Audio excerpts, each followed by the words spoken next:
ஒருவரது ஆளுமை அவரது வாழ்வில் மட்டும் வெளிப்படுவதில்லை, அவரது இறப்பிலும் வெளிப்படுகிறது.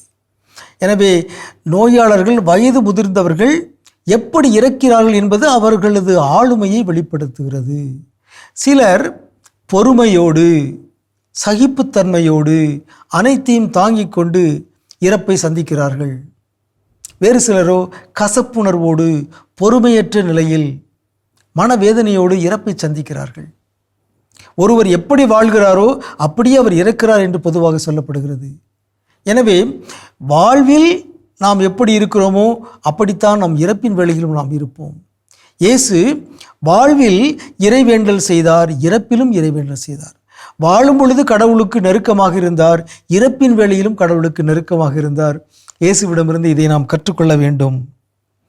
எபிரேயர் திருமடல் 5:7 சொல்கிறது, அவர் இவ்வுலகில் வாழ்ந்த காலத்தில் தம்மை சாவிலிருந்து காப்பாற்ற வல்லவரை நோக்கி உரத்த குரல் எழுப்பி கண்ணீர் சிந்தி மன்றாடி வேண்டினார் என்று இயேசுவை பற்றி எபிரேயர் திருமடல் சொல்கிறது.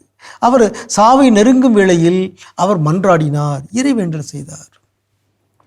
லூக்கா 23:34 நாம் வாசிக்கிறோம், இயேசு, தந்தையே இவர்களை மன்னியும், ஏனெனில் தாங்கள் செய்வது என்னவென்று அவர்களுக்கு தெரியவில்லை என்று தாம் இறக்கின்ற வேளையிலும் தன்னுடைய பகைவர்களுக்காக மன்றாடுகிறார். அதுதான் இயேசுடைய ஆளுமை, அதுதான் இயேசுடைய பெருமை. இயேசுவை போல இறப்பிலும் பகைவர்களுக்கு அருளுகின்ற, பகைவர்களை மன்னிக்கின்ற பண்பு கொண்ட அனைத்து ஆளுமைகளும் போற்ற தகுந்தவர்கள்.